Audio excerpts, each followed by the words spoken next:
Bueno, bueno, buenos días a todos. Les pido que ahora se silencien por ahí los micrófonos, ¿sí? Para que no haya ruidos.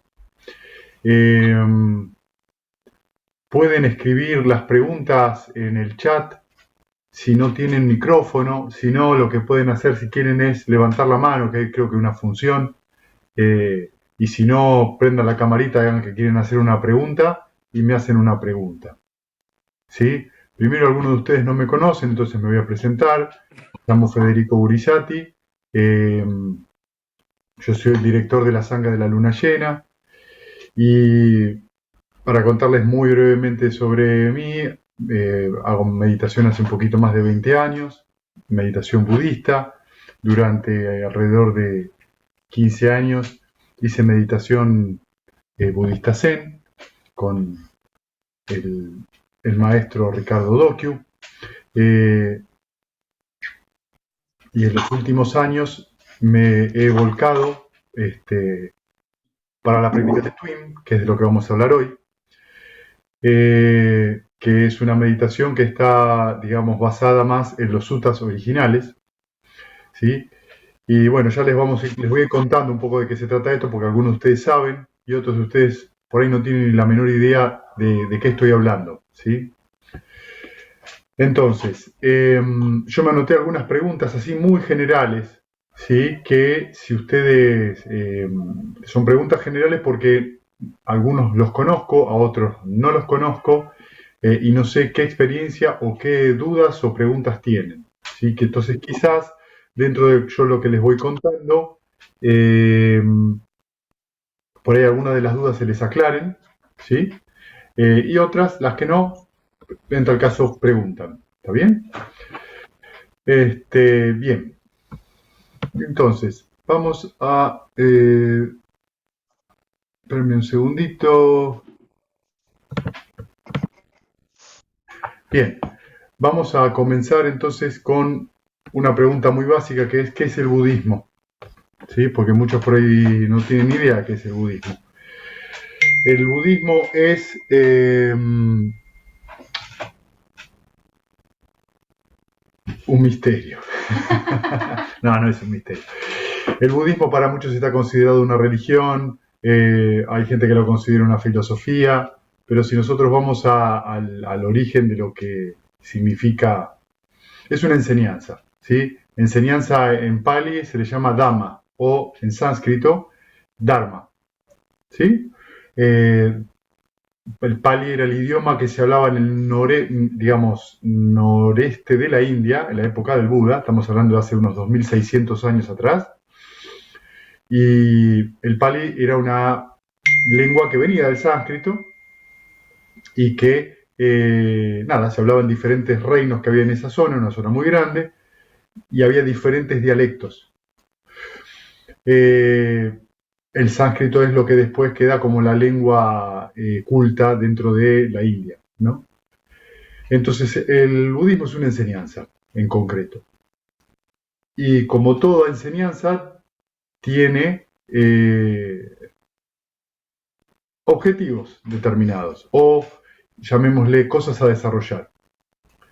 Entre estas cosas a desarrollar, el Buda, que era Siddhartha Gautama, él descubre, o redescubre, mejor dicho, las cuatro nobles verdades y el origen dependiente, que son las bases fundamentales de esta enseñanza. Más adelante en la charla les cuento un poco de qué se tratan estas cosas. Esencialmente lo que él descubre es un camino para la cesación del sufrimiento, ¿sí?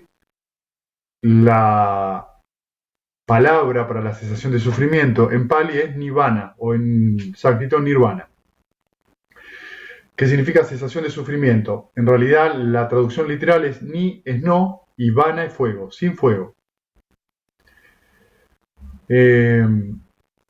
Porque muchas veces uno se pone o a veces tiene la intención de discutir de qué se trata el nirvana o hablar de eso y simplemente a modo práctico el nirvana es eso, la cesación del sufrimiento. Entonces es una enseñanza que tiene como objetivo y sentido la cesación completa del sufrimiento. Si yo les digo esta frase de esta manera, la cesación completa del sufrimiento, nos vamos a encontrar con que es una declaración bastante imponente. Entonces, dentro de la cesación, digamos, de poder llegar a la cesación del sufrimiento, hay un camino que el Buda lo describió como un camino gradual hacia esa meta. Dentro de ese camino gradual,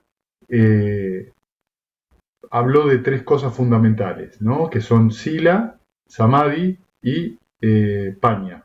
Sila son los preceptos o la conducta de uno en la vida cotidiana. Samadhi es la meditación y paña es la sabiduría. ¿Sí? En otras palabras, cómo uno se comporta en la vida. La meditación es la herramienta para poder indagar cómo funciona la mente y poder observar de una manera directa cómo surge el sufrimiento. Y paña, que es la sabiduría, es la perspectiva desde la cual uno observa esa realidad tal cual es, como se dice en el budismo, digamos. Es poder observar el fenómeno de la realidad tal cual ocurre. Esto es algo muy profundo que requiere un entrenamiento bastante intenso y también requiere una determinación de parte de cada uno. Y lo que proporcionó el Buda es un método para llegar a eso, llegar a la cesación del sufrimiento, que son estas tres partes que les cuento. Entonces, si nosotros tomamos la primera parte, que serían los preceptos son algo que por ahí se comparten con otras religiones, otras corrientes espirituales, aunque no son los mismos. El primero es no dañar a ningún ser viviente y no matarlo, a propósito, es decir, no tener la intención de hacerlo. No tomar lo que no es dado de manera intencionada. No mentir, no decir palabras agresivas, no calumniar y no hacer chusmerío. No tan sencillo de cumplir nunca, pero en los días que corren menos. No tomar intoxicantes, o sea, nada que nuble la mente, que esto es alcohol, drogas, etc. Y no llevar una vida sexual que me lastime o lastime a otros. Esto significa no engañar a la persona con la que estoy, no mentirle y no forzarla a hacer algo que esa persona no quiere, ¿sí? O forzar a un niño o lo que fuera. Está siempre en relación al daño físico y al daño mental que uno le puede producir a la otra persona. Estos 5 preceptos, que son los preceptos para los laicos, podríamos agregarle un sexto, que es tomar la determinación de ser amoroso y benevolente con todos los seres vivientes. Esto incluye a uno mismo, porque a veces puede ocurrir que yo soy amoroso y benevolente con los demás, pero no conmigo, o a veces es al revés, puedo ser muy amoroso y benevolente conmigo mismo y no con los demás. Dentro de la enseñanza budista, este precepto de ser amoroso y benevolente es con todos los seres vivientes, ¿sí? Ahora, si nosotros vemos estos preceptos desde un punto de vista muy superficial, vamos a ver que, son reglas de conducta. No son meras reglas de conducta. Lo que uno tiene que observar cuando uno se encuentra con los preceptos es cómo está la mente. Cómo está la mente, por ejemplo, cuando uno miente. ¿Sí? Si uno hace una mentira blanca, le miente a un niño, ¿no? ¿Cómo queda la mente?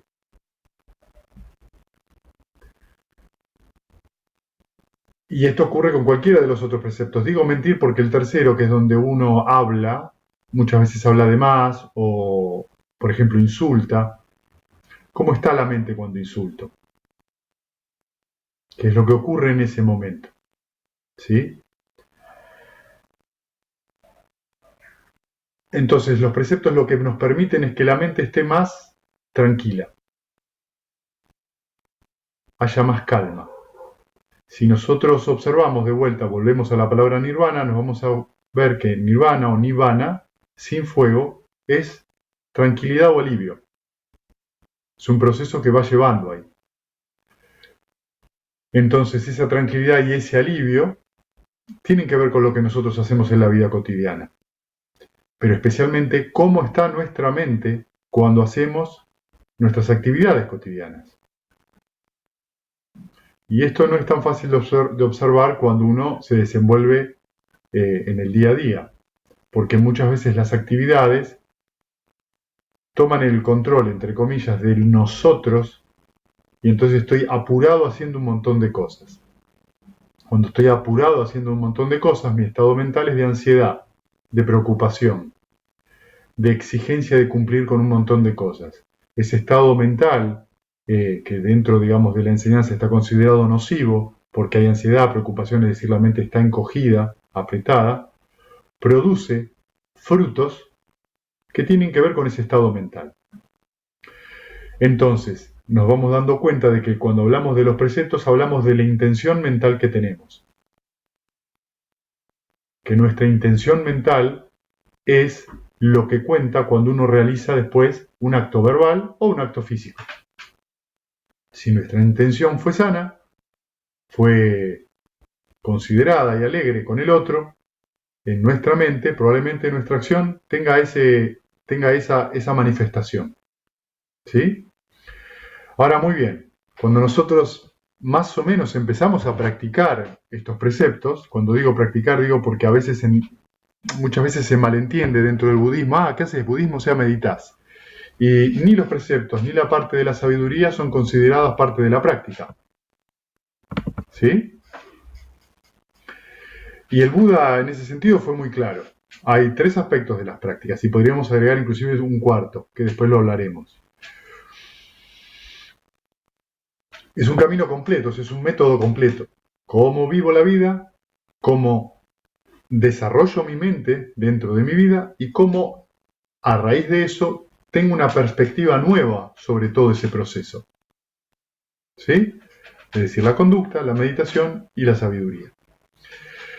Muy bien, ¿qué nos vamos dando cuenta con esto? Cuando uno empieza a prestarle atención más a lo que hace o cómo está la mente cuando uno hace lo que hace, se empieza a encontrar con que el mero hecho de solamente cumplir con estos preceptos, por favor, tomen la palabra cumplir como algo que siempre va en beneficio propio y del resto de las personas,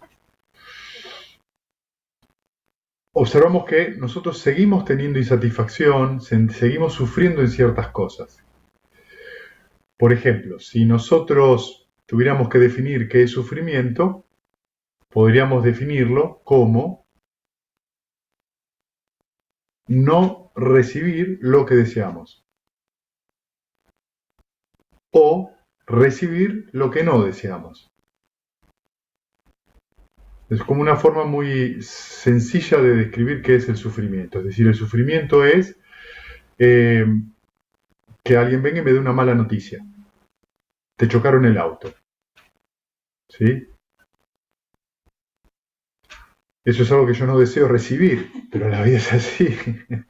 Entonces, no es lo que yo deseo. O, por ejemplo, yo quedé con un amigo para ir a ver una película y estoy muy contento y muy entusiasmado con el programa. 5 minutos antes de salir me manda un mensaje, tenemos que cancelar porque se me rompió el baño. Siempre tiene que ver con no recibir entonces lo que uno desea o recibir aquello que uno no quiere. Esta forma muy simple tiene consecuencias mentales muy profundas. Y ahora vamos a ver por qué. Entonces, esta insatisfacción, en algunas personas esta insatisfacción es más clara, en otras es más oculta, no se da uno tanto cuenta, hace que mucha gente se pregunte qué es la meditación. Quiero meditar para aliviarme, quiero meditar para sentirme más tranquilo. Nos vamos a dar cuenta en líneas generales que más allá de a veces las razones o los motivos que cada uno tiene para meditar, siempre si uno indaga un poco se va a dar cuenta que no estoy tranquilo, estoy muy ansioso, vienen comentarios como pienso mucho, me preocupo por todo. Y lo que está detrás de eso es, estoy sufriendo. En otras palabras, no estoy tranquilo. Entonces quiero hacer algo que me dé tranquilidad. Y nos vamos dando cuenta que el ser humano se desenvuelve mucho con ese deseo de desear tranquilidad. Inclusive alguien, ayer lo hablaba en la charla, que por ejemplo toma alcohol, ¿sí? La intención de tomar alcohol, ¿qué es? Quizás tener un rico gusto en la boca, pero además la sensación de sedación que produce el alcohol, que mucha gente la confunde con tranquilidad. El asunto, como todos los que hemos tomado alcohol en algún momento de la vida, sabemos que eso después tiene otras consecuencias. Que la mente quede confusa, que quede adormecida, que después por ahí haya otro tipo de consecuencias indeseables, me duele la panza, al otro día me duele la cabeza, etcétera. Pero lo que estoy diciendo de esta persona, no juzgándola, sino que lo que está buscando es aliviar parte de qué, del estrés. Llego a mi casa y me tomo una cervecita. ¿Sí? Bueno, otras personas buscan meditar. ¿Es lo mismo? Dentro del budismo no es lo mismo tener un deseo de sentarse a meditar que tener el deseo de tomarse una cerveza. Ambos son deseos, eso es correcto, pero no apuntan a lo mismo. Entonces, llega el momento de saber que yo quiero meditar. Bueno, ¿qué es meditar? Es una buena pregunta, ¿no? Entonces, cuando uno se encuentra con alguien que no tiene experiencia, ¿qué es meditar? O mucha gente ha tenido alguna experiencia con otro tipo de meditación, te van a decir meditar es poner la mente en blanco. Bueno, hay un montón de versiones de qué es meditar y hay muchas formas, digámosle así, de tradiciones espirituales que hablan de qué es meditar. Muchas de esas prácticas no son meditaciones, son concentraciones, ¿sí? Que son dos cosas diferentes. Y ahora vamos a ver por qué. Entonces, ¿qué es esencialmente la meditación? La meditación es llevar nuestra atención, y hablo esto de una manera muy pedagógica, a un objeto sano, es decir, a un objeto meditativo. Un objeto meditativo puede ser, por ejemplo, la respiración, que uno la observa, ¿sí? Y observa cómo entra y cómo sale el aire. Dentro del budismo original no hay ninguna manipulación con respecto a la respiración, no se intenta hacer que la inspiración sea más larga o la exhalación o la inspiración más corta y la exhalación más larga. Todo eso por ahí son cosas utilizadas por otras tradiciones más posteriormente. Simplemente el objeto de la meditación de la respiración apunta a cierta tendencia mental de una persona. O era utilizado si la persona, por ejemplo, tenía ciertas tendencias a ser muy dubitativa con respecto a lo que hacía. Entonces la respiración, como es un objeto, es un movimiento físico, le permite observar de una manera más ecuánime ese objeto y la mente va entrando en calma solita. Es decir, que un objeto de meditación es un objeto que permite a la mente tranquilizarse. ¿Sí? Otros objetos de meditación son los Brahmaviharas. ¿Sí? Los Brahmaviharas son las 4 moradas divinas, que son 4 sentimientos que se utilizan para justamente poder balancear la mente. Entonces, por ejemplo, si uno tiene una mente muy aversiva, es una mente que tiende a enojarse mucho, el metta o el amor benevolente puede ser un objeto que balancee muy rápidamente la mente. ¿Sí? Que es el amor benevolente, es un amor que tiene que ver con lo que uno siente por ahí cuando sostiene un cachorrito, cuando está frente a un bebé, cuando tiene... Es un sentimiento que para cada uno tiene diferentes matices, pero lo que permite justamente es un sentimiento de amor muy abierto, que no está rodeado, no está sobre una persona, sino permitirnos sentir ese tipo de amor. Después está la compasión, que es otro objeto de meditación, la alegría empática y la ecuanimidad. En líneas generales empieza con el amor benevolente porque suele ser mucho más sencillo para las personas evocar el amor benevolente que evocar los otros 3 Brahmaviharas. Pero depende de cada mente.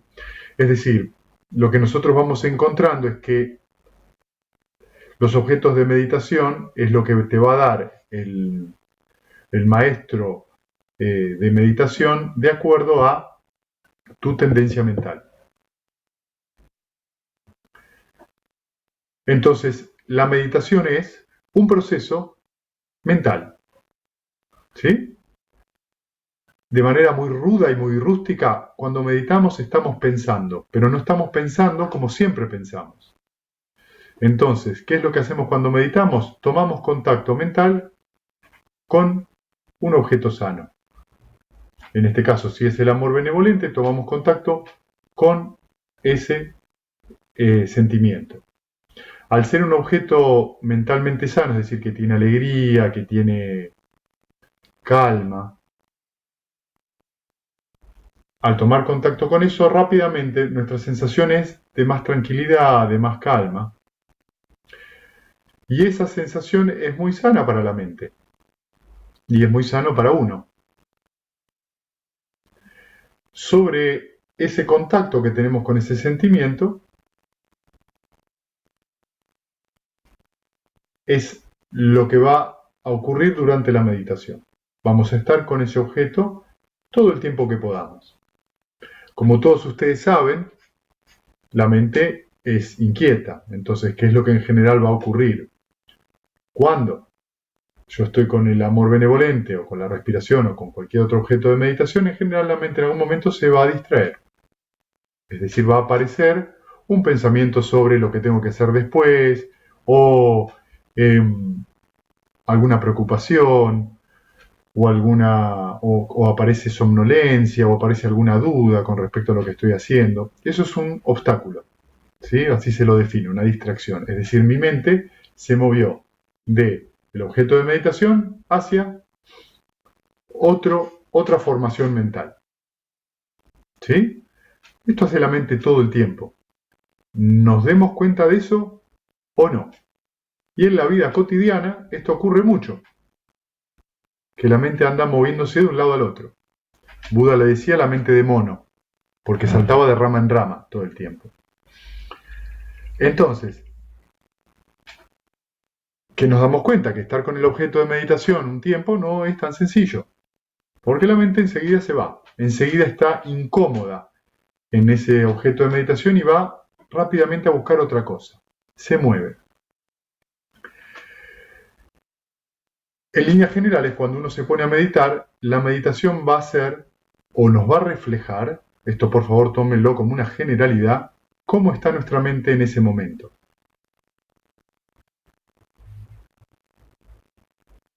Va a reflejar cómo está nuestra mente en ese momento. De ahí la importancia capital que tienen los preceptos, es decir, cómo es mi conducta en la vida cotidiana. Si yo tengo una conducta que me trae conflictos mentales, cuando me siente a meditar, esos conflictos van a salir. ¿Por qué? Porque están dadas las condiciones para eso.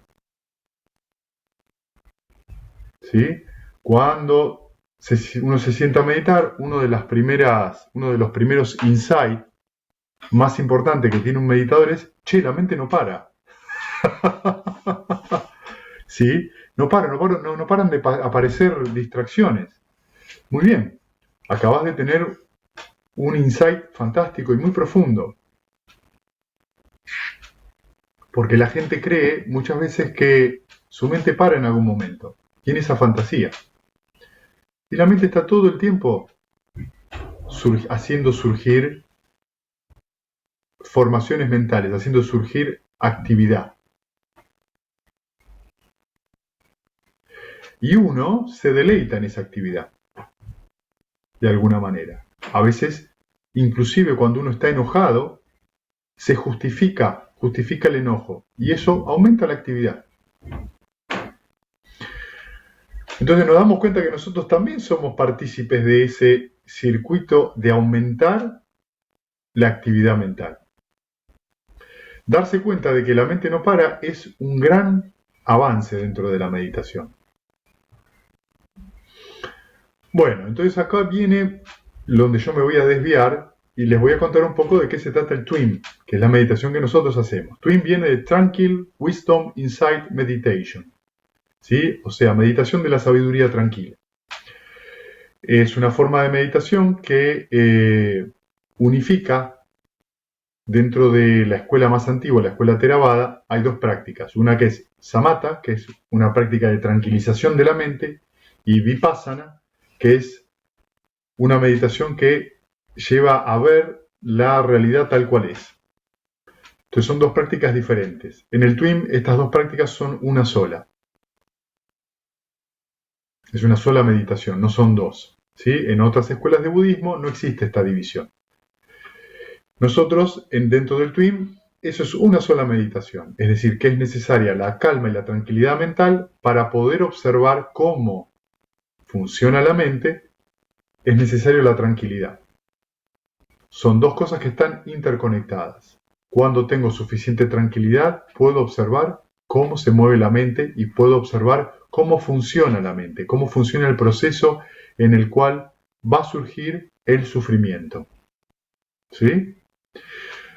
Esta meditación, digamos, la estructuró de alguna manera basada en los suttas Bhante Vimalaramsi, que es un monje que actualmente vive en Estados Unidos, y es el abad del monasterio Dhammasukha, ¿sí? Que después pueden visitar su página si quieren, y que tiene esta característica de en general trabajar con los Brahmaviharas o inclusive también con la respiración, e inclusive hay alguna gente que hace la práctica del Kasina de la luz, que es otro objeto de meditación, pero lo más importante es que cuando uno va a evocar el sentimiento de amor benevolente, ahí se hace un gran hincapié en la suavidad con la cual uno evoca este sentimiento. Entonces les cuento un poquitito y muy brevemente la técnica, ¿sí? Para que les quede. Cuando yo me voy a sentar a meditar, voy a evocar en este caso el amor benevolente, voy a tener un recuerdo de una época de mi vida donde yo fui feliz, ¿sí? Si no encuentro ningún recuerdo, porque estoy en un momento muy oscuro y no tengo ningún recuerdo de haber sido feliz, me puedo ver un videíto en internet de algo que me dé gracia, que me haga sonreír, a veces son animalitos jugando, lo que a cada uno le dé ternura, le dé una suave alegría, le dé un sentimiento de tranquilidad. Y eso va a traer un sentimiento, estos sentimientos que les estoy mencionando. Un sentimiento es un conjunto de cosas. Ese sentimiento va a ser el objeto de meditación, ¿sí? Entonces, cuando sienta ese sentimiento, voy a sentirlo en el centro del pecho. Y cuando lo sienta en el centro del pecho, ¿sí? Voy a decirme mentalmente que mi mente esté calma, que mi mente esté serena, que mi mente esté pacífica, o cualquier otro texto mental que ustedes tengan y los invite a la tranquilidad, a la calma y a la felicidad, ¿sí? Cuando esto ocurre, van a ver que por ahí durante unos momentos esto empieza a funcionar, uno se siente que está con eso hasta que viene el primer pensamiento a tocarnos la puerta. Cuando esto ocurre, viene otra parte de la meditación TWIM que son las 6 R's, ¿sí? Todo esto que yo les voy contando, muchas de estas cosas requieren práctica, por ahí ahora es mucha información, pero con el tiempo y la práctica se van internalizando de una manera muy natural. Las 6 R's, ¿qué son? Son un acrónimo en inglés, pero en realidad es reconozco que me distraje, es decir, cuando yo estoy con el amor benevolente, algo me distrajo, reconozco la distracción, la suelto, que es la segunda R, que es release, es decir, que es soltar eso, dejar de pensar en ello. ¿Sí? ¿Cómo me doy cuenta a veces de que me distraje? Me voy a dar cuenta siempre que me distraje porque la mente adentro de la cabeza van a sentir como que se encoge la cabeza. Hay como una pequeña presión. Si ustedes observan esto que les digo, muchas veces en su día van a tener la sensación de que adentro de la cabeza hay como si fuera una pequeña presión, o a veces gran presión, como si les apretaran adentro de la cabeza. Esa presión que ustedes sienten, esa contracción, es la avidez, que en Pali se llama Tanya. La traducción literal es sed, la avidez. ¿Qué es la avidez? La avidez es lo que alimenta el sufrimiento. Entonces uno está con el amor benevolente y en algún momento va a sentir que se contrae la cabeza. Cuando se contrae la cabeza van a ver que en general hay una distracción. Reconozco la distracción, la suelto, es decir, dejo de pensar en ello y relajo, que es la tercera R, que es crucial en esta forma de meditación. ¿Qué relajo?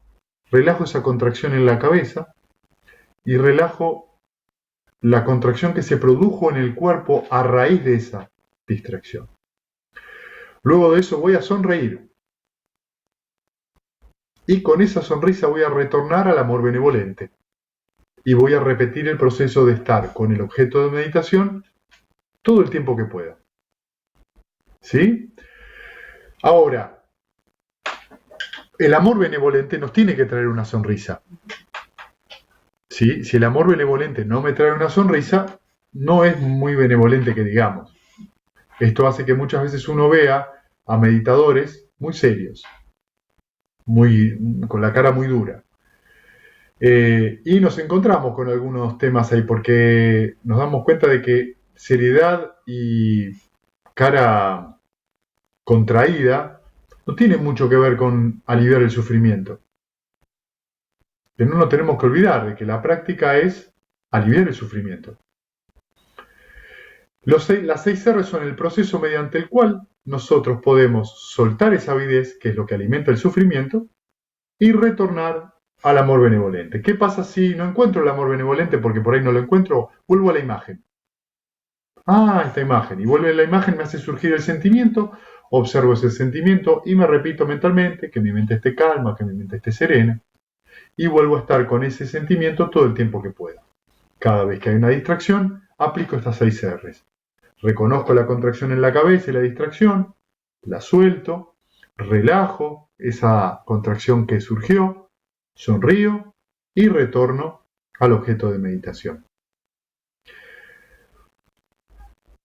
Este sería el proceso mental que está ocurriendo en la meditación. ¿Vieron? Les estoy describiendo el proceso mental. ¿Cómo me siento a meditar o cuándo? Me puedo sentar en una silla a meditar, ¿sí? Me pongo un almohadoncito por ahí abajo de la cola para que la cadera esté más alta que las rodillas. Me puedo poner un almohadón en la zona lumbar. La espalda tiene que estar confortablemente derecha.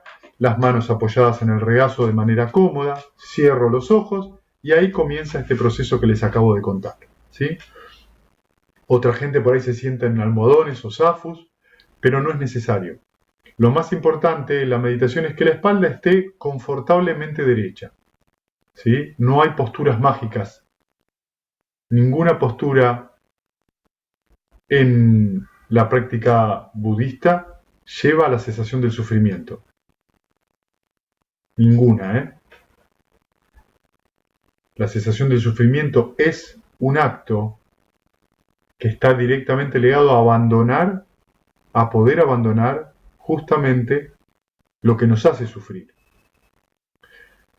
Y eso tiene como predecesor siempre la mente. Entonces no importa la postura, importa que uno esté confortable en la postura. Todo lo confortable que uno puede estar sentado derecho un tiempo. ¿Cuánto tiempo tengo que meditar? Media hora, ¿sí? Media hora como mínimo. Eso es mi sugerencia, mi recomendación.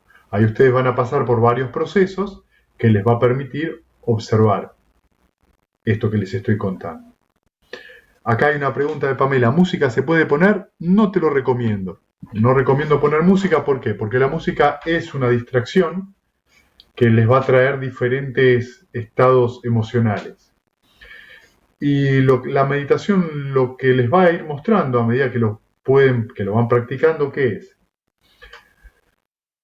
Primero, nosotros estamos acostumbrados a sentir satisfacción con respecto al mundo exterior. ¿Qué quiero decir con esto? Estamos alegres cuando alguien nos da un abrazo, cuando alguien nos da un regalo, cuando alguien nos hace una rica comida. Es decir, que nuestra alegría y nuestra felicidad tiene mucho que ver con lo que los sentidos nos ofrecen. ¿Sí? Tenemos alegría o felicidad sensual. ¿Está mal eso? Para nada. Es decir, si alguien nos prepara una rica comida, sentimos un rico gusto, nos pone contentos. Si alguien nos hace escuchar una música o una obra musical que nos gusta, nos pone contentos. Lo mismo si vemos algo, un cuadro, una flor o lo que fuera, también nos pone contentos. Ahora, eso es un tipo de alegría que dura todo lo que dura la experiencia. Se termina la experiencia, se va la alegría. ¿Por qué? Porque la alegría es condicionada. ¿Qué significa? Que es impermanente. Dura lo que dura la condición. Se termina la condición, se termina la alegría. ¿Qué queremos hacer todos nosotros? Más alegría. Entonces, si uno ve un capítulo de una serie que le gusta en alguna plataforma, ¡ah, qué buena que estuvo! Vamos a ver otro, vamos a ver otro, vamos a ver otro, y resulta que estuvo 8 horas delante de la pantalla, y ahí es donde podemos observar claramente la avidez, es decir, el deseo irrefrenable de querer continuamente satisfacer ese deseo. ¿Qué produce eso? Agotamiento mental, sufrimiento, ¿sí? ¿Qué nos enseña la meditación? La meditación nos va a enseñar con el tiempo y la práctica de que uno puede ser feliz aquí y ahora sin necesidad de que esa felicidad y esa alegría sean dependientes del exterior. Se necesita un tiempo de práctica, a veces no muy largo, pero se necesita un tiempo de práctica para reconocer, se puede estar muy feliz aquí y ahora sin necesidad de ir detrás de todo lo que el mundo vive ofreciendo, que por otro lado muchas veces causa de insatisfacción. No puedo tener este auto, no puedo irme de vacaciones a aquel lado, ¿sí? No puedo comprarme esta ropa, no puedo cambiar el celular, o todo tipo de deseos que surgen que muchas veces nos colocan como deudores. Siempre el Buda dice que estar atados, digamos, a los 5 sentidos, estar atados, es decir, estar apegados a eso, es vivir en deuda. Y si ustedes lo piensan, cuando uno ve algo que no puede, uno se siente como en deuda rápidamente. No puedo adquirir tal cosa, me siento en deuda. Inclusive, esto ocurre con la meditación. Como no puedo alcanzar el nirvana, estoy en deuda.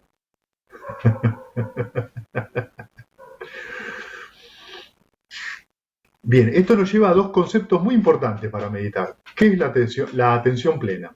¿Y qué es la concentración? Que no tenemos que confundir. ¿Sí? La atención plena es recordar cómo se mueve la mente de un objeto a otro. Esto es algo que tenemos que recordar.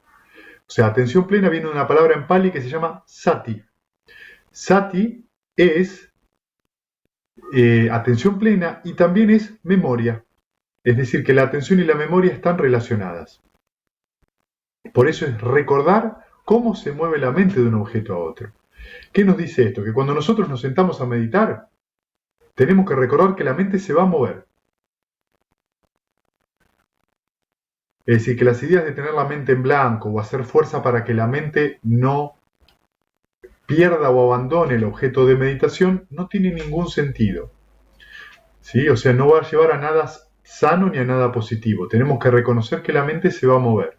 El asunto es que también, cuando aplicamos las 6 R's para retornar al objeto de meditación, también reconocemos un movimiento de vuelta, tanto de distracción como de volver a prestar atención a nuestro objeto de meditación. Entonces, ¿qué estamos haciendo en este proceso? ¿Aprendiendo qué? Cómo que la mente se distrae y cómo la mente vuelve. Y nos damos cuenta de que es un movimiento. Nada más. Estamos siendo testigos de un movimiento que va y que viene. Si uno desarrolla esta atención plena, porque se desarrolla y se cultiva, uno se va a dar cuenta antes, por ejemplo, uno a veces cuando empieza a meditar, está con el amor benevolente, o con la respiración, o con el objeto de meditación de turno, y 2 minutos después se dio cuenta que estuvo pensando durante 5 minutos en las mandarinas del verdulero de la esquina. Y 5 minutos después se dio cuenta, ay, pero ¿qué estuve haciendo? Y te olvidaste. ¿De qué te olvidaste? De recordar cómo se mueve la mente, y te quedaste pensando en otra cosa. ¿Está mal eso? Ni mal ni bien. En el momento en que me acordé, que recordé a qué le tengo que prestar atención, aplico las 6 R's y vuelvo al objeto de meditación. Un meditador más avanzado, ¿qué va a reconocer? Ni bien la mente se empiece a mover del objeto de meditación, ya va a aplicar las 6 R's y va a retornar. ¿Sí? Y un meditador aún más avanzado va a estar con el objeto de meditación y va a reconocer, apenitas la mente tiene una pequeña vibración, se va a dar cuenta que eso le indica que la mente se está a punto de distraer y en ese mismo momento relaja y sigue sobre el objeto de meditación. Es decir, ¿qué es lo que se va uno desarrollando? Se va dando cuenta antes cuando la mente se va a distraer. Puede reconocer cómo surge la distracción, es decir, cómo surge el proceso mental que va a terminar en una distracción. Esto es muy positivo para la vida cotidiana, ni les cuento, ¿sí? Y nos permite empezar a observar que todos los pensamientos y procesos mentales que uno tiene en la vida, inclusive cuando uno duerme, en los sueños, son nada más que procesos mentales, que son, primero, impermanentes, o sea que no tienen permanencia, duran lo que duran sus condiciones,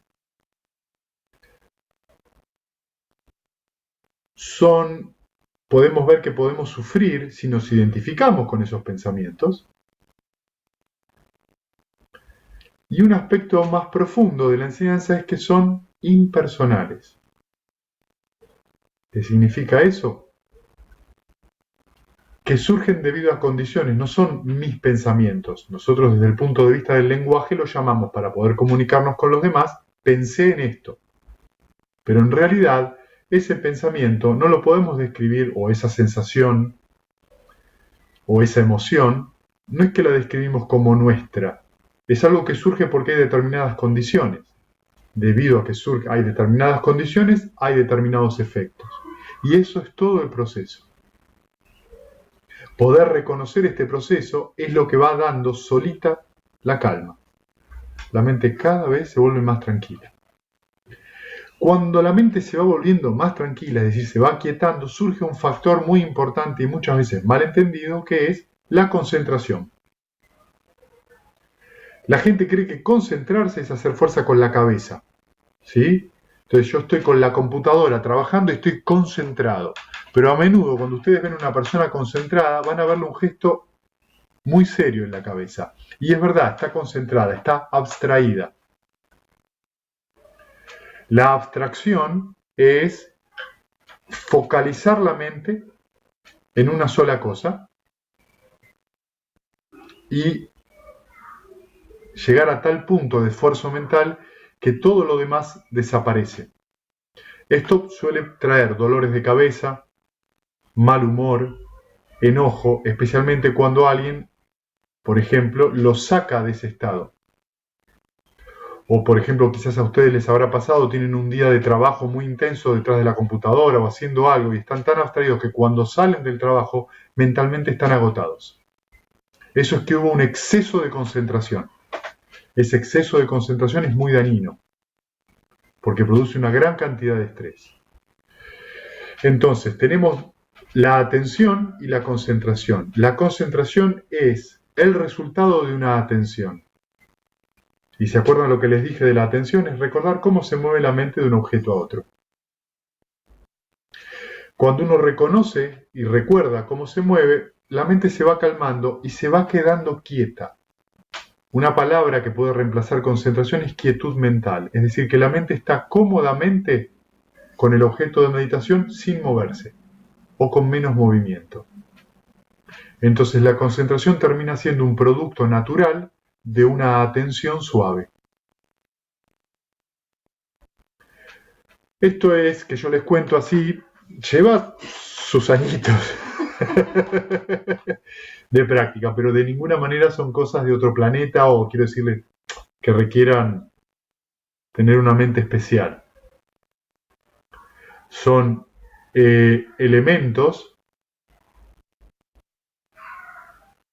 y recursos que dentro del trabajo meditativo van desarrollándose paulatinamente y van permitiéndome observar, debido a esta atención y esta concentración cada vez más justas, cómo se produce el proceso que llamamos mente. ¿Sí?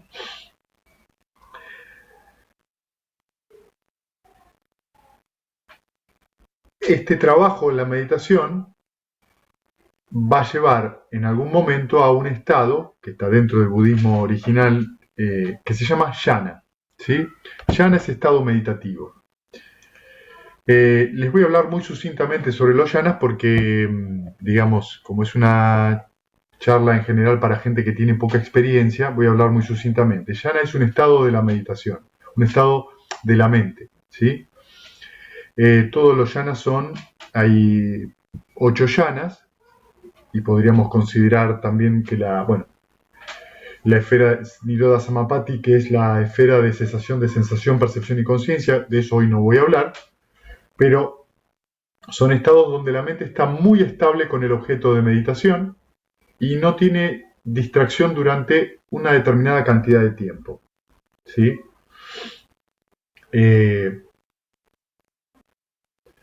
Estos estados, que son primero, segundo, tercer y cuarto jhana, que son se llaman jhanas materiales sutiles, son estados cada vez más profundos de tranquilización mental, ¿sí? Y hay 4 que se llaman jhanas inmateriales o bases inmateriales, donde a medida que vamos yendo más profundo en los jhanas, cada vez hay más y más tranquilización mental. Es decir, que un proceso de meditación, de profundización en la meditación, es un proceso de cesación. Esto por ahí no lo han escuchado tan a menudo. ¿Qué significa esto? A nosotros siempre nos gusta mucho cuando nos vamos de vacaciones, ¿no? Pero no nos gusta tanto cuando las vacaciones cesan. Nos encanta el primer bocadito de la torta, no nos gusta tanto el último, cuando no hay más torta. Entonces, si ustedes observan, todo aquello que nos muestra algo que comienza, siempre es muy lindo, y algo que termina está asociado siempre a algo negativo. En otras palabras, el nacimiento y la muerte, ¿sí? La meditación nos muestra un proceso un tanto diferente, porque lo que nos vamos dando cuenta, y ahí es donde entran, digamos, este proceso, esta forma de presentarlo dentro del budismo más temprano, los jhanas, es un proceso de cesación. ¿Qué significa esto? Que a medida que van cesando las actividades mentales, la mente está cada vez más tranquila y más compuesta. Y la sensación es cada vez de menor sufrimiento. En realidad en un jhana ya no hay sufrimiento, lo que hay son diferentes grados de tranquilidad. Y esto es muy raro porque es exactamente al revés de cómo vivimos el mundo sensual. En el mundo sensual siempre lo primero, cuando empieza algo, es muy lindo y cuando termina no nos gusta. Pero acá en la meditación, el camino de la cesación es cada vez más beatífico, cada vez nos sentimos más tranquilos y cada vez nos sentimos más en paz. Y fíjense que la palabra nirvana es cesación del sufrimiento.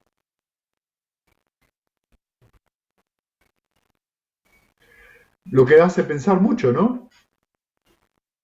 En cómo vemos nosotros el mundo. Todo esto nos lleva a la tercera canasta, que es la sabiduría. La sabiduría, ¿qué es? Las 4 nobles verdades. Entonces, ahora les cuento las 4 nobles verdades. Las 4 nobles verdades son: la primera, en la vida hay sufrimiento, ¿sí? La segunda es que hay una causa del sufrimiento, ¿sí? O sea, sufrimiento es en Pali, lo van a encontrar como dukkha. La segunda noble verdad es tanya, que es la avidez, que es esa pequeña contracción que uno encuentra en la mente. Ese es el alimento del sufrimiento. Si cesa la avidez, cesa el sufrimiento. Esta es la tercera noble verdad, por suerte. ¿Sí? ¿Qué es? Hay una cesación del sufrimiento. Y esto está buenísimo, porque significa que eso puede cesar. Y nos lleva esto a la cuarta noble verdad, que es: hay un camino, que es el óctuple noble sendero, que nos conduce a la cesación del sufrimiento. Entonces ven que tenemos 4 nobles verdades, y se llaman 4 nobles verdades porque las vamos a observar en nuestra vida cotidiana en todo momento. Cuando nos identificamos con algo, sufrimos. Eso significa que vamos a notar esa contracción. Yo quiero ese helado hoy mismo. Para darles un ejemplo. Los celos, la envidia, el enojo, el deseo irrefrenable de repetir experiencias.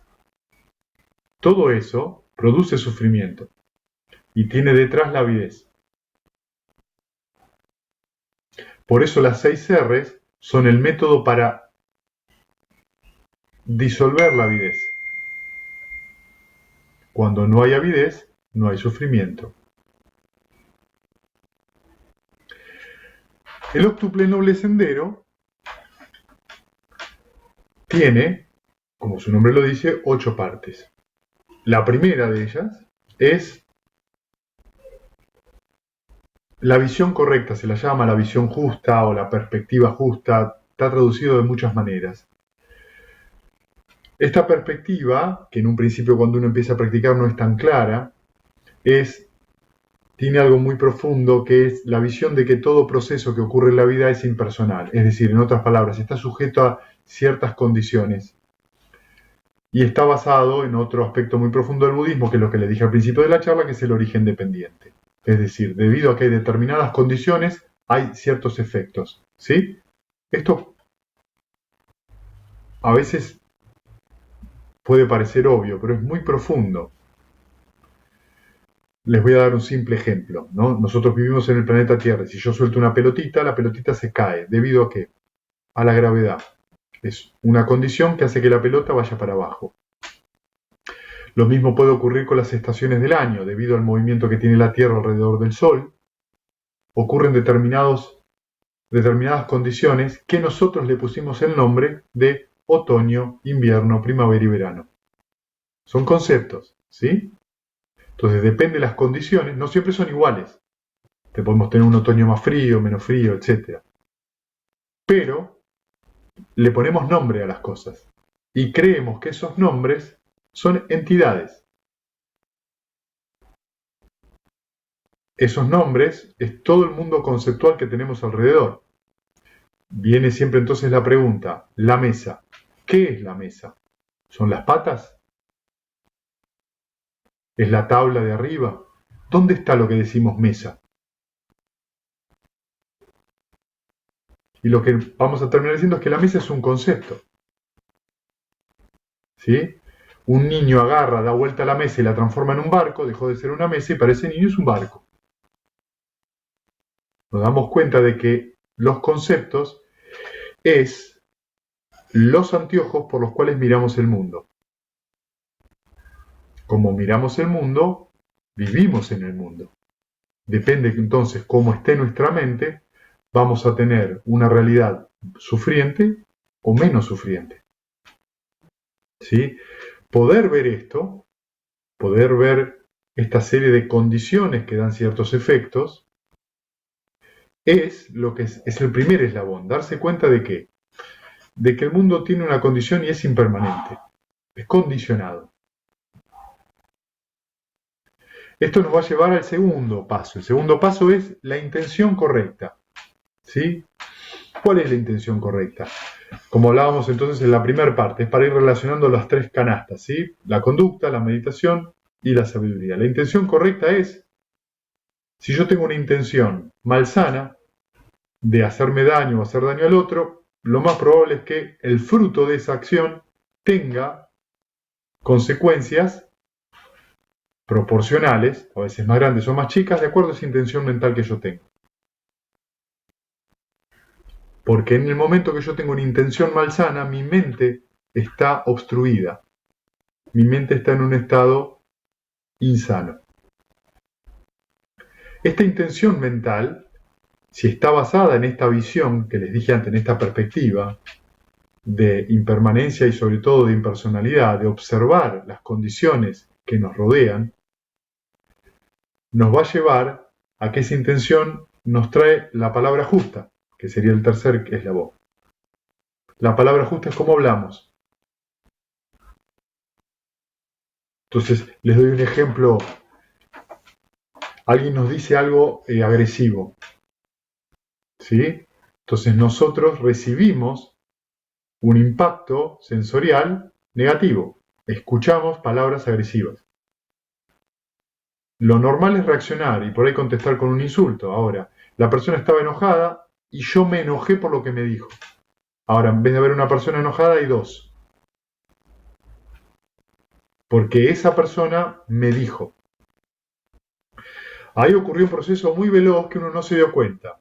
Primero, la persona te dijo algo que no te gustó y eso produjo que la mente hizo esto. ¡Plic! Surgió la avidez. La avidez es esa contracción en la mente. En otras palabras, la avidez tiene tres caras. Me gusta, no me gusta, yo soy eso. Cualquiera de estos tres aspectos con los cuales yo me identifico me va a dar sufrimiento inmediato. Entonces, si yo reconozco, por ejemplo, que alguien me dijo algo malo, reconozco que lo que me dijo no me gustó, pero lo dejo ir, es decir, aplico las 6 R's, suelto eso, me relajo, por ahí no le sonrío, porque no sería el momento adecuado, pero reconozco que me molestó y simplemente lo dejo ir y no reacciono, hay una sola persona enojada, la que me lo dijo. Yo no me enojo. ¿Por qué? Porque entiendo que eso simplemente es una reacción de la mente a eso que escuché. Esto hace que mi intención subsecuente no tenga raíz en el enojo, tiene raíz en un estado más abierto. Y hace que yo hable, que sería el tercer paso, y le diga, no me hables mal. O le diga, por ejemplo, ¿tuviste un buen día? ¿Estás molesto por algo? Y por eso ese comentario descoloca tanto a la otra persona que dice, sí, perdóname, te hablé mal. Esto que yo les estoy contando ocurre a una velocidad, hasta está calculado, hay estudios científicos hechos sobre a qué velocidad transcurre este eslabón entre la sensación, el surgimiento de la avidez, el surgimiento del apego, que es la justificación de ese hecho que no me gusta, y la tendencia emocional habitual que viene, respondo, reacciono. Son milésimas de segundo. Por eso es necesaria la meditación, para aprender a reconocer ese proceso como proceso y no como algo personal. La palabra correcta me va a llevar, o la palabra justa, me va a llevar a la acción justa, que es mi forma de proceder físicamente en el mundo, que también tiene siempre la misma condición, que sea saludable para mí y para las personas que me rodean. Y eso me va a llevar al quinto, que es los medios de vida correctos. Entonces, los medios de vida correctos son no tener o no tener un trabajo, un medio de vida que implique matar a propósito, que implique engañar, que implique dañar a otros seres vivientes o a uno mismo, ¿sí? Fíjense que si yo les cuento esto, un poco la palabra, la acción y el modo de vida nos lleva un poco de vuelta a los preceptos, cómo vivo yo la vida. Eso nos va a llevar a algo muy importante que es el sexto paso, que es el noble esfuerzo. El noble esfuerzo son las 6 R's. ¿Por qué se llama esfuerzo? En los suttas originales se dice que un estado negativo que surge en la mente de un practicante debe ser abandonado. Es decir, cualquier estado malsano, enojo, celos, envidia, furia, duda, etc., debe ser abandonado. Si ese estado es incipiente, o sea, apenas surgió, no debe ser cultivado. Una vez que uno abandona eso, debe dirigir su mente, y aquí es donde viene el esfuerzo. Primero uno tiene que hacer el esfuerzo por dejar ir, no por justificar su malestar, que es lo que suele ocurrir. Debe dirigir su mente y su intención a un objeto sano. Por ejemplo, los Brahma Viharas, cualquiera de las moradas divinas, el amor benevolente, o la alegría empática, o la ecuanimidad, o la compasión. Y ese estado mental positivo, desarrollarlo. ¿Qué significa desarrollarlo? Quedarse en contacto con ese estado mental. Si nosotros esto lo traducimos a la vida cotidiana, ¿de qué nos vamos a dar cuenta? Que cuando estamos enojados es bastante difícil abandonar el enojo. ¿Qué es lo que suele hacer nuestra querida mente? Cuando estamos enojados, justificamos. Estoy enojado porque vos me dijiste.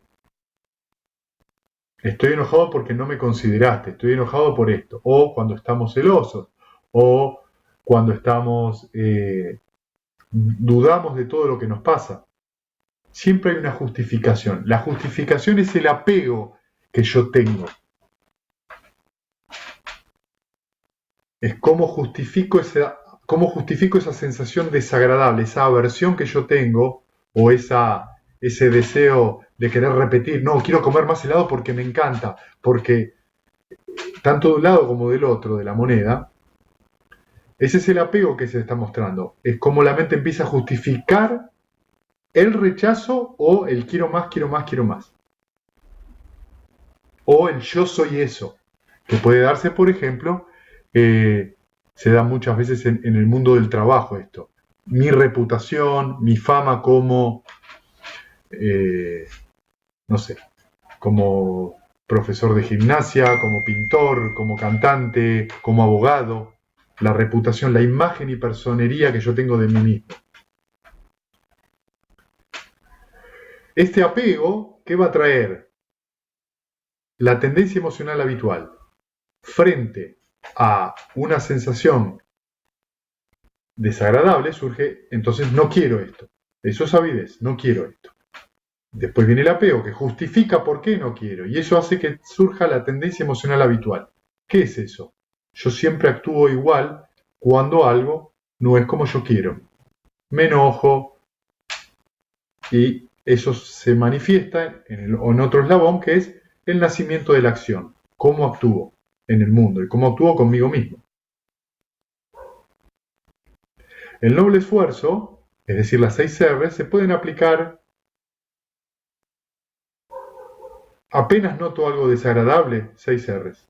O que yo me estoy yendo, quiero más, quiero más, quiero más, quiero más, 6 R's. O yo soy, o mi fama, o yo soy esto, y lo que a mí o yo quiero meditar bien, o no puede ser que me pase esto a mí en la meditación. Todas esas ideas son avidez. Ahí puedo aplicar las 6 R's.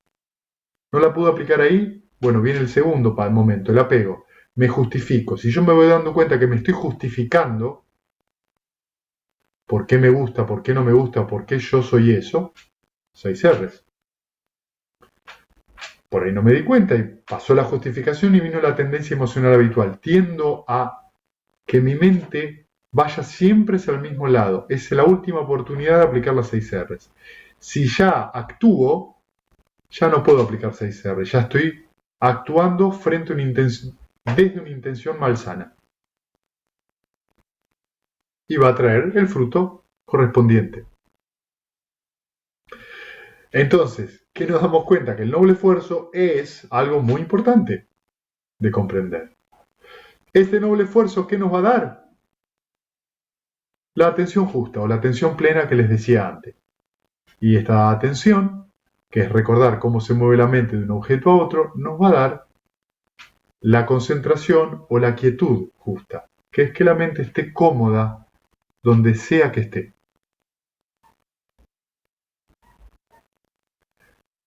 Entonces, este camino que les nombré, que es el octuple noble sendero, nos va a dar la condición para que surja o para experimentar lo que es lo llamado lo incondicionado, que es el nirvana, es decir, la cesación del sufrimiento.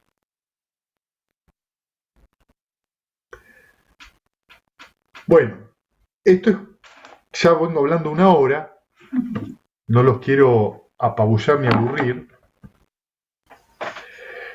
Lo que me quedaría es expresarles o contarles un poquitito de qué se trata el origen dependiente.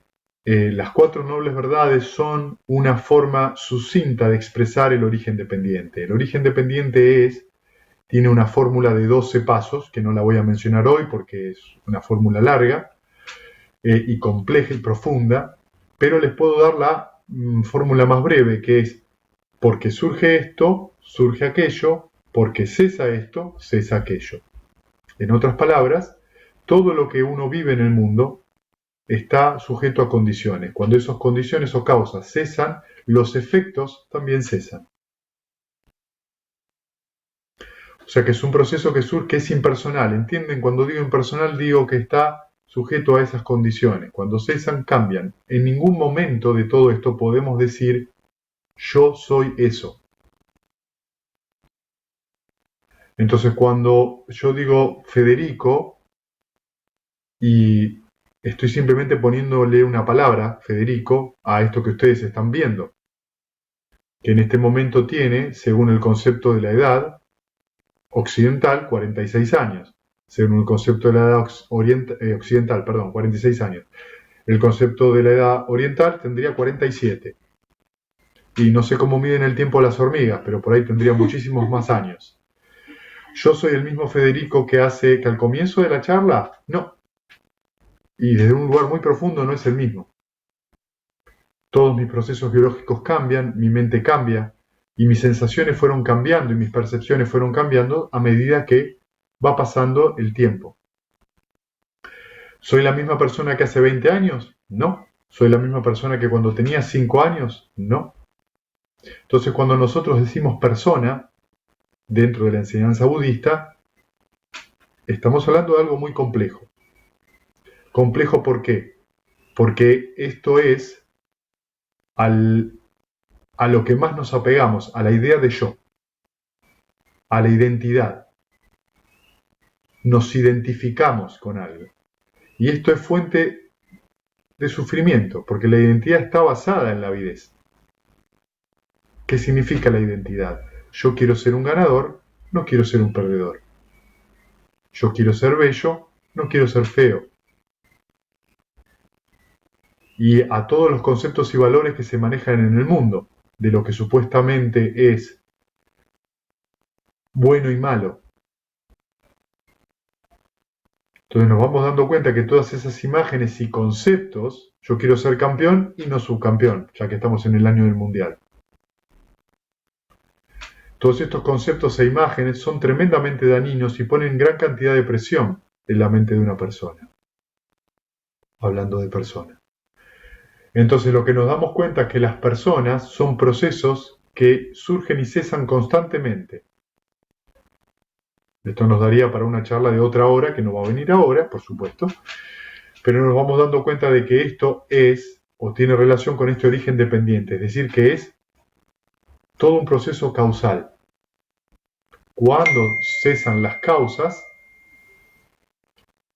cesan los efectos. Entonces, el nirvana es, cuando uno lo experimenta por primera vez,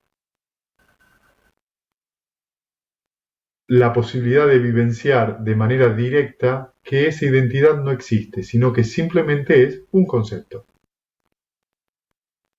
Y eso es fuente o causa de mucho alivio. Entonces es una práctica que nos va llevando gradualmente justamente al alivio o a la cesación del sufrimiento. ¿Sí? Bueno, ¿tienen preguntas? Piensen, pueden escribirlas. No hay preguntas tontas, no hay preguntas que no valgan la pena hacerlas. Si sienten que las quieren hacer, háganlas. ¿Sí? Mi intención con estas charlas es darles a ustedes no solamente indicaciones para la práctica en concreto, sino que esta práctica tiene un contexto. Y ese contexto es muy importante dentro de la práctica de la meditación, porque sitúa la práctica meditativa en un contexto más amplio de la vida. Y el Buda tenía un mensaje muy claro: uno se tiene que hacer responsable absoluto de todo lo que hace.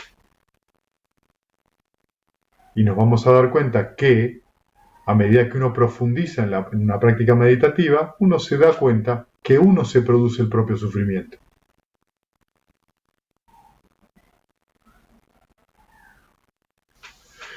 Bueno, ¿tienen preguntas, dudas?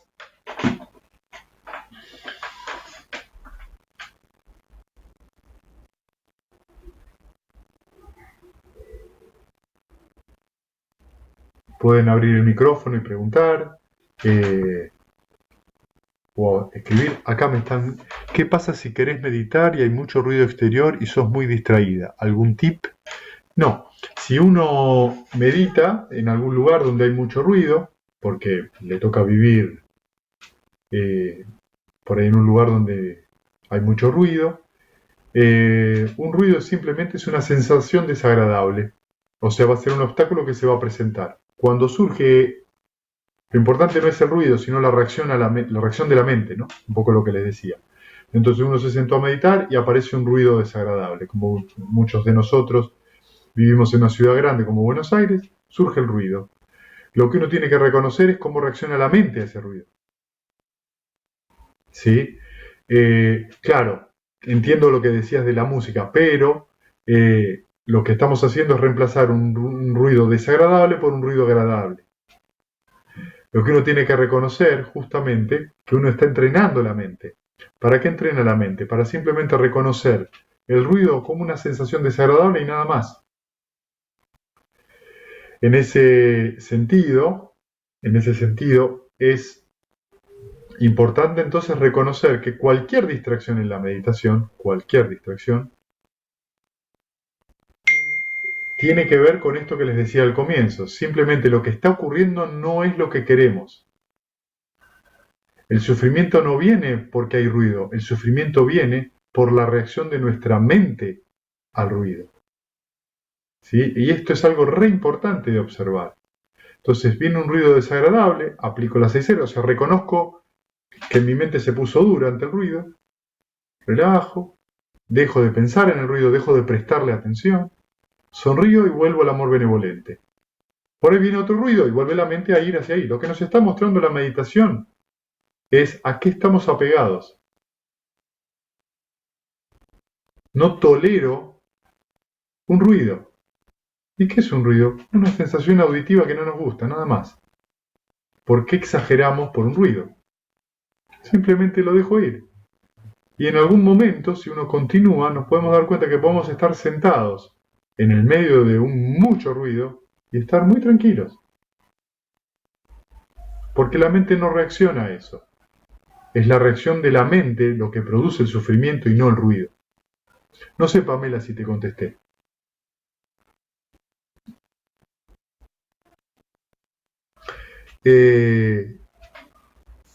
A ver, Juan y Leti dicen acá, el Buda descubrió la vejez, la enfermedad y la muerte. ¿Qué hay con ese sufrimiento más allá de la avidez? Bueno, el Buda no descubre la vejez, la enfermedad y la muerte, sino lo que descubre el Buda, o mejor dicho, redescubre, es el origen dependiente. O sea, la muerte, la enfermedad y la vejez es el último eslabón del origen dependiente. ¿Sí?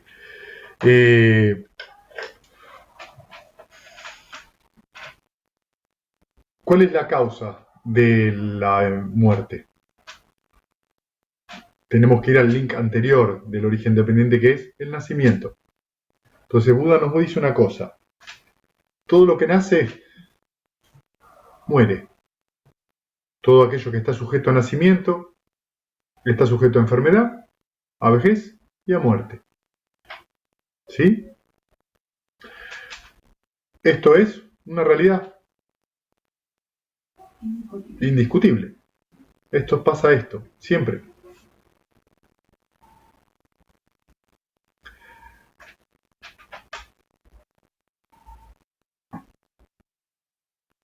Acá es donde viene la idea de yo, donde viene la idea de persona, mezclada con esto, ¿no? Entonces lo que uno se tiene que empezar a dar cuenta, cuando uno empieza a profundizar en la meditación, es que desde un punto de vista muy profundo, ¿cuál es el momento más cercano a la muerte? El nacimiento.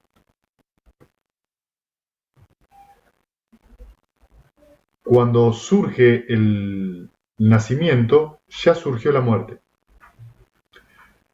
Para esto hay que tener cierta experiencia meditativa más profunda, porque lo que uno se va dando cuenta es que la mente humana funciona surge y cesa, surge y cesa, surge y cesa, en un chasquido de dedos cientos de miles de veces por segundo. Eso significa que toda la experiencia surge y cesa continuamente. Y no hay descanso de eso, ni siquiera cuando dormimos.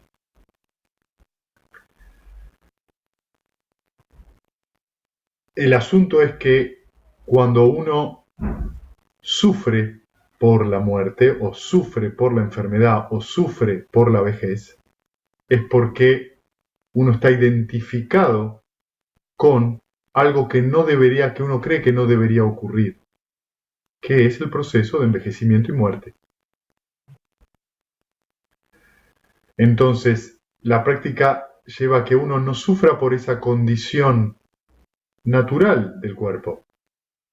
Lo que no quita que uno no haga ejercicio, no se mantenga saludable. Por favor, no interpreten esto de esta manera. Lo que uno tiene que comprender es que es la avidez lo que produce el sufrimiento.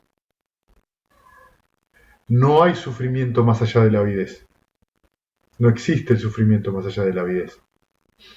El sufrimiento está enraizado en la avidez. Si la avidez cesa, hay nirvana. Y esto es un aspecto muy profundo que hay que vivenciarlo. Cuando cesa la avidez, se dan las condiciones para que surja lo que no tiene condición, que es el nirvana. En otras palabras, hay un momento de la vida de un practicante, si practicó con determinación y practicó de la manera, acá voy a ponerme un poquitito proselitista, pero para mí el TWIM es la meditación que te lleva a ese camino, sin lugar a dudas. Hay un momento donde uno puede percibir claramente que cesa la avidez. En líneas generales esto se puede dar en cualquier momento de la vida de uno, pero en líneas generales en los retiros hay más chances de que esto pase porque uno medita muchas horas, entonces la mente tiene más posibilidades de observar todo este proceso causal. Este proceso causal del origen dependiente es lo que uno lo observa a esto como proceso y no como yo soy eso.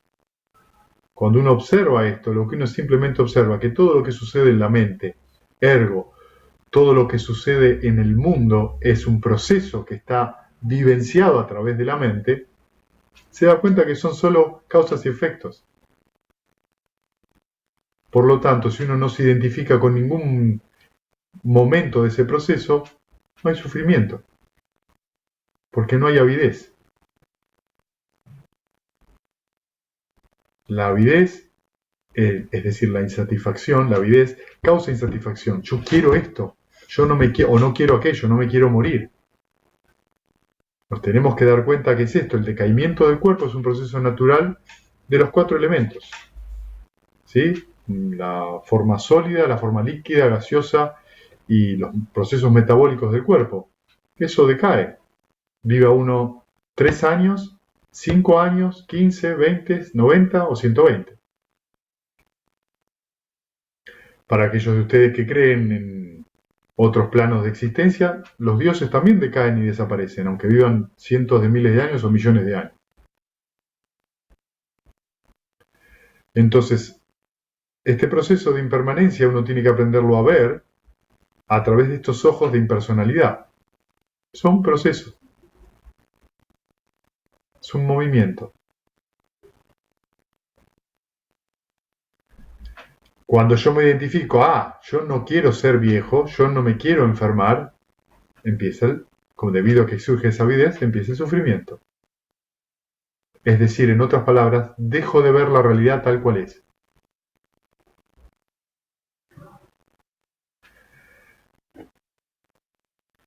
Lo que hace entonces el Buda es, porque hubo otros Budas en otros tiempos, es redescubrir el origen dependiente.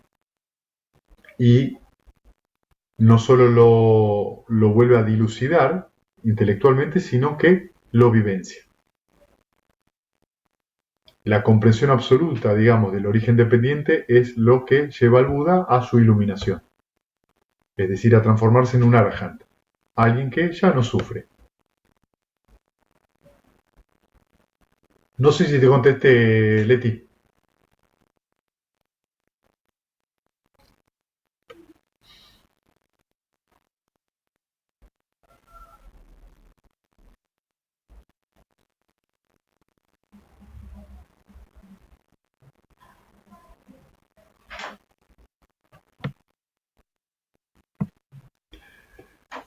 Bien.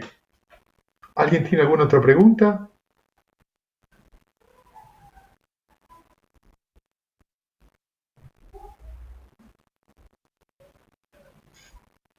Si tienen más preguntas, háganlas. Mi intención también es quizás el mes que viene hacer otra charla, pero ya de preguntas y respuestas, quizás, para aquellos que los viernes quizás no pueden sumarse, hacer alguna charla los sábados al mediodía mensual, si tienen preguntas sobre todo eh, prácticas con respecto a sus meditaciones.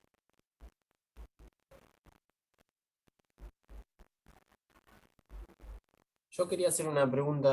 Sí, El objeto de meditación, entonces, ¿cuál es y cómo lo alcanzo, digamos, cómo lo evoco, cómo llego a él?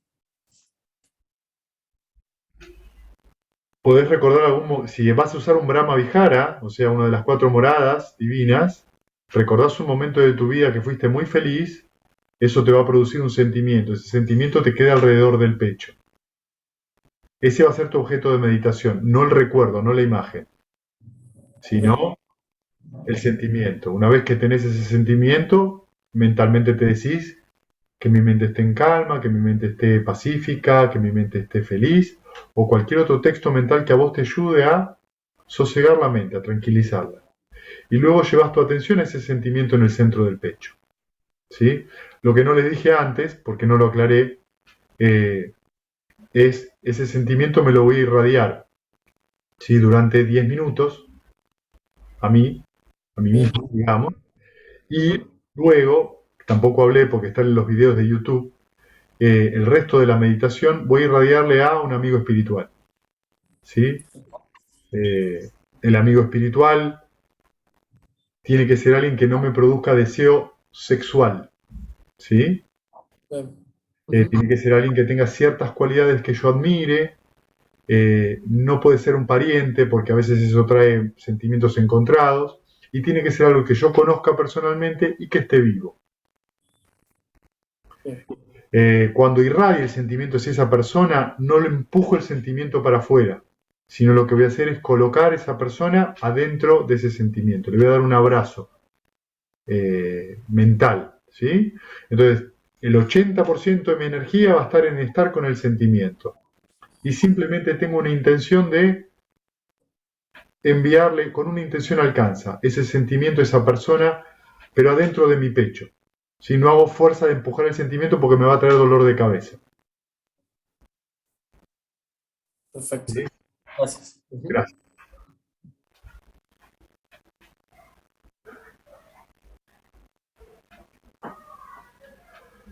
Bueno, si alguien van pensando alguna pregunta más, si tienen, el martes este que viene, a partir de octubre va a haber meditación guiada que la va a dar Maru todos los martes a las 19 horas. Eh, También les recuerdo que el domingo 23 de octubre hacemos una jornada de meditación presencial y que en el mes de noviembre hacemos el retiro presencial en Luján, un retiro de 10 días. Estamos muy entusiasmados. Este, por tener la oportunidad y porque, bueno, ya hay muchas personas interesadas que lo van a hacer. Así que, bueno, ¿alguna pregunta más? ¿Alguna duda más que tengan?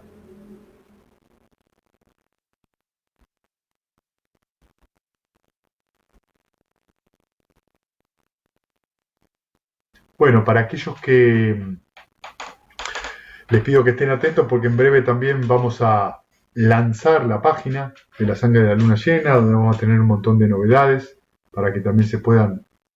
novedades y trabajo para Maru en realidad, que es la que lo diseña y la que lo mantiene actualizado. Pero bueno, ahí van a tener más información para linkearse con otros lugares y también novedades con respecto a las actividades de la Sangha, sobre todo para aquellos que no están en Facebook. ¿Sí?